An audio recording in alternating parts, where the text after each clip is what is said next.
Hello guys, welcome back to another blog. अस्सलाम वालेकुम मेरे प्यारे भाई और बहनों, कैसे हो आप सब? इंशाल्लाह सब खैरियत से होंगे।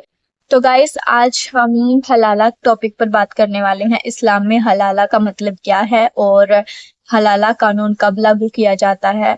मैं इस टॉपिक पर बात इसीलिए करना चाहती हूँ क्योंकि मेरी कुछ पोस्ट पर हिंदू भाइयों ने कमेंट किए हुए हैं इस शब्द को लेकर, जो कि उनको इसका मतलब भी नहीं पता होगा अच्छी तरह से, क्योंकि वो सुनी सुनाई बातों पर विश्वास कर लेते हैं। अगर कोई इंसान इस्लाम को बदनाम करने की कोशिश करता है तब ऐसे गलत कमेंट्स या फिर गलत शब्द यूज करता है और उसके बारे में पूरी सच्चाई भी नहीं जानता, बस बोल देता है, सोचता भी नहीं है कुछ बोलने से पहले।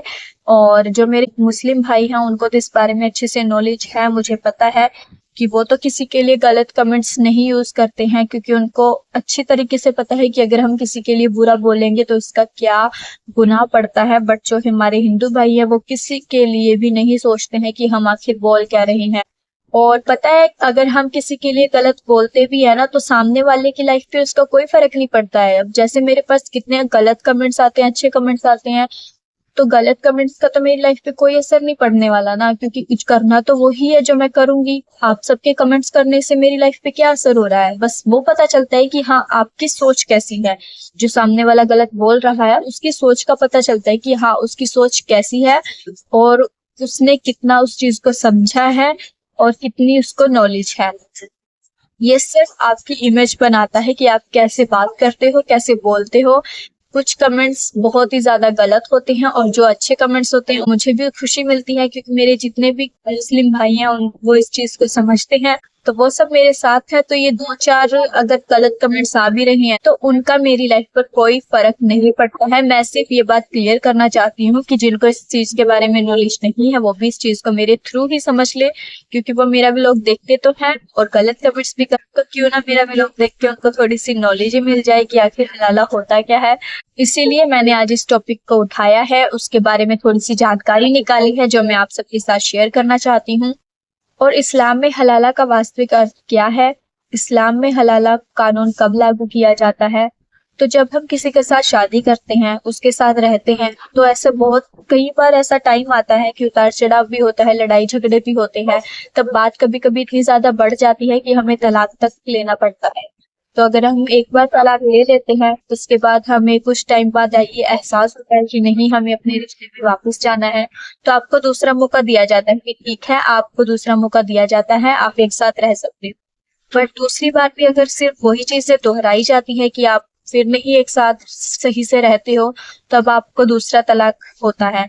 और दूसरे तलाक के बाद फिर तीसरी बार आप रिश्ते में रहना चाहते हो, तब आप फिर से आपको तीसरा मौका दिया जाता है। बट तीसरे मौके के बाद भी अगर आपके बीच में चीजें सही नहीं होती है, आप फिर से वही सारी गलतियां करते हो, तो तीन तलाक का मतलब तो रिश्ता बिल्कुल खत्म हो जाता है। इस्लाम में तीन तलाक कानून लागू होता है ना, तो इसका वही मतलब है कि आपको एक रिश्ते के लिए तीन मौके दिए जाते हैं। तीन बार आपको एक रिश्ते को संवारने के लिए, अपनी गलतियों को समझाने के लिए एक मौका दिया जाता है कि आप अपने रिश्ते को मजबूत कर सके, क्योंकि तीन तलाक के बाद कोई भी रिश्ता मजबूत नहीं रह सकता है। इंसान से गलतियां कितनी बार होती हैं? एक बार होती है, दो बार होती है, और इंसान एक दो बार ही गलती को माफ कर सकता है।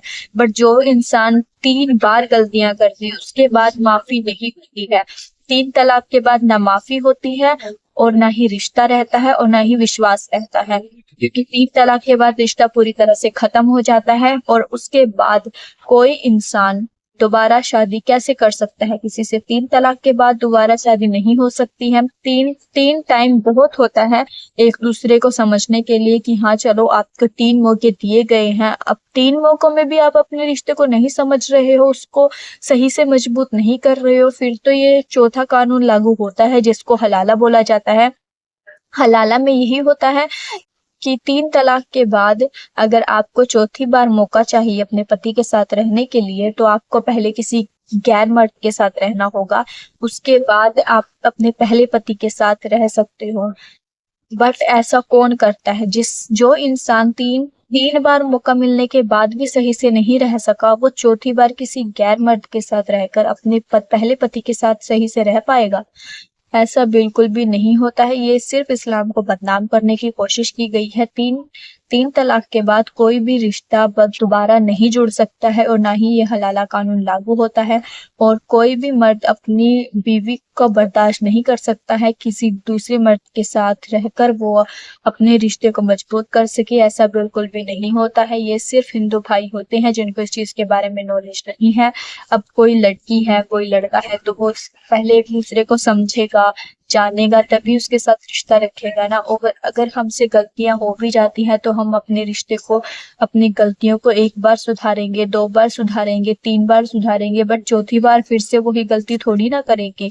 ऐसा बिल्कुल भी नहीं होता है गाइज। प्लीज इस बात को अच्छे से समझो, इस पे थोड़ा सा सर्च करो। जैसे कि हमें अपने रिश्ते में तीन मौके मिलते हैं। अगर हिंदू में होता है तो जैसे ही इंसान शादी करता है, अगर उनके बीच में लड़ाई झगड़ा हो जाता है, तलाक हो जाता है तो रिश्ता खत्म हो जाता है। बट इस्लाम में ये बहुत अच्छी खासियत दी हुई है कि एक इंसान को अपना रिश्ता बचाने के लिए तीन मौके दिए जाते हैं, तीन तलाक पर का मौका दिया जाता है कि अगर आप एक बार अपने रिश्ते को नहीं सही कर पाए, दूसरी बार सही करो, दूसरी बार नहीं सही कर पाते, तीसरी बार मजबूत करो। अगर तीसरी बार भी आप उसे अच्छे से नहीं रख सकते हो तो आपका रिश्ता बिल्कुल भी चल नहीं सकता है। वो रिश्ता बिल्कुल भी टिकने लायक नहीं है। ना वो कोई रिश्ता है ना उसमें विश्वास है, और जिस रिश्ते में विश्वास नहीं होता है वो रिश्ता रिश्ता नहीं होता है। तो हलाला कानून सबसे पहले सुन्नी मुसलमानों ने शुरू किया था, और ये हमारे इंडिया में तो मैंने कभी सुना ही नहीं है कि किसी के साथ ऐसा हुआ हो। ये सिर्फ इस्लाम को बदनाम करने की कोशिश की गई है, और ऐसा बिल्कुल भी देखने को नहीं मिला है कि तीन तलाक के बाद कोई हलाला करके अपने पति के साथ रहना चाहता होगा या उसका पति उसको हलाला कानून के बाद एक्सेप्ट करता है। तो गाइस, जितने भी मेरे हिंदू भाई हैं, मैं उनसे इतना ही बोलना चाहूंगी कि आपसे रिक्वेस्ट है कि अगर कुछ बोलने से पहले उसके बारे में अच्छी तरह से समझो, उसके बारे में थोड़ी नॉलेज लो, फिर ही किसी के बारे में कुछ बोलो। बिना सोचे समझे किसी के बारे में मत बोलो। सुनी सुनाई बातों पर अंधभक्तों की तरह विश्वास मत करो। आपके पास सोचने समझने के लिए एक माइंड दिया हुआ है, उसका सही जगह यूज करो। इस्लाम एक बहुत अच्छा मजहब है, बहुत खूबसूरत है, और उसको बदनाम करने की कोशिश कुछ लोग करते हैं जिनकी बातों में आप सब आ जाते हो। तो ऐसा सुनी सुनाई बातों पर विश्वास मत करो। पहले उसके बारे में जानो समझो फिर कुछ बोलो। तो मेरे अकॉर्डिंग जितना नॉलेज मैंने ली है इस्लाम के बारे में, तो मुझे उसमें कुछ भी गलत नहीं लगा है, और हलाला जैसा कोई कानून मैंने आज तक नहीं देखा है। और इस्लाम में हलाला कानून को वास्तविकता में बढ़ावा नहीं दिया गया है। ये सिर्फ बदनाम करने की कोशिश की जा रही है इस्लाम। और कुछ दो चार लोगों के ऐसा बोल देने से कुछ नहीं फर्क पड़ता है किसी की लाइफ में। ना मेरी लाइफ में कोई फर्क पड़ने वाला है, ना आपकी लाइफ में कोई फर्क पड़ने वाला है। तो ये सिर्फ अपना टाइम वेस्ट करते हो, दूसरों का दिमाग खराब करते हो और अपना दिमाग खराब करते हो फालतू की बातों में। और मैं एक बार फिर से ये बात बोलना चाहूंगी कि इस्लाम में हलाला जैसे कानून को वास्तविकता में बढ़ावा नहीं दिया गया है। ये सिर्फ इस्लाम को बदनाम करने की कोशिश है। ऐसा कोई भी कानून ना किसी की रियल लाइफ में लागू हुआ है, और ना कोई इस चीज को बर्दाश्त करता है कि हाँ वो ऐसा करके फिर से एक साथ रह सकते हैं। ऐसा बिल्कुल भी नहीं होता है। तीन टाइम बहुत होता है, तीन तलाक का मौका जो दिया जाता है वो बहुत होता है अपनी लाइफ को समझने के लिए, किसी के साथ रहना है। ये हलाला जैसा कानून तो सिर्फ मजाक बना रखा है इसका, और इस्लाम को बदनाम करने की कोशिश की गई है। तो जितने भी मेरे भाई हैं समझदार हैं, सब एजुकेटेड हैं, तो उनके पास सोचने समझने की शक्ति होती है, तो उसके बारे में अच्छे से रिसर्च करो, फिर उसके बारे में कुछ बोलो। किसी को बदनाम करोगे उससे किसी की बदनामी नहीं, तुम्हारी बदनामी होगी। तुम्हारी इमेज पे फर्क पड़ेगा कि तुम्हारी सोच कैसी है। मुझे जो समझाना था मैंने समझा दिया, जितनी मैंने उसके बारे में जाना है उसके बारे में समझा है। तो मेरे लिए इस्लाम बहुत अच्छा है। और कुछ भाई मेरे ऐसे हैं जो दूसरों की आईडी मेंशन भी करते हैं, जो पहले मुस्लिम थे वो हिंदू बने होंगे। यार सबका अपना अपना माइंड है, अपना दिल है। किसी को कोई मजहब अच्छा लगता है, किसी को कोई अच्छा लगता है, बट इससे किसी की लाइफ पे कोई फर्क नहीं पड़ रहा ना। जिसको जो करना है वो अपने दिल से कर रहा है। तो मेरी आईडी पे आप सब ये मेंशन करते हो कि हाँ इसकी वीडियो देखो जाके, उसकी वीडियो देखे जाके, मेंशन कर दो। मैं क्यों देखूंगी किसी की वीडियो जाके? मेरे पास अपनी समझ नहीं है क्या? मुझे जो करना है मैं वो करूंगी। मेरा दिल जिस चीज की गवाही देगा मैं उसकी तरफ जाऊँ। आप सबके गलत बोलने से ना मेरी लाइफ पे कोई असर पड़ रहा है और ना मेरी सोच बदलने वाली है। ठीक है, मुझे जो बताना था मैंने बता दिया है। मेरे जितने भी भाई हैं उनसे यही बोलूंगी कि मुझे कमेंट करके बताइएगा मैंने क्या चीजें गलत बोली हैं और क्या सही बोली हैं। मुझसे जितना होता है मैं कमेंट्स का रिप्लाई भी करने की कोशिश करती हूँ, क्योंकि आप सबके कमेंट देखकर मुझे बहुत खुशी मिलती है। आप सब मुझे इतना सपोर्ट कर रहे हो, वो मेरे लिए बहुत बड़ी बात है। मैं उसका दिल से शुक्रिया अदा करना चाहूंगी। और कुछ कमेंट्स भी आ रहे थे कि आपके सब्सक्राइबर कंप्लीट हो गए, वॉच टाइम भी कंप्लीट हो गया, तो अब क्या है, मतलब कब करोगे। तो गाइज थोड़ा सा टाइम और दे दो मुझे, मैं कहीं जा नहीं रही हूँ, डेली वीडियो अपलोड कर रही हूँ। जो भी बातें होंगी आप मुझे कमेंट करके पूछ सकते हो। और जैसे कि व्लॉग्स तो डेली डालती ही हूँ, तो जैसे ही मोनेटाइज हो जाएगा चैनल मैं आपको ज़रूर बताऊंगी। और ऐसा नहीं है कि हाँ मेरा काम हो गया तो मैं उस चीज़ को इग्नोर कर दूंगी। अभी मोनेटाइज नहीं हुआ है चैनल, तो जैसे ही मोनेटाइज हो जाएगा उसके बाद देखते हैं आगे क्या होगा। मेरे पास मीडिया से भी मैसेज वगैरह आए हुए हैं, वो भी बोल रहे थे कि हमें आपका इंटरव्यू चाहिए, मतलब वीडियो बनानी होगी उनको 5-7 मिनट की।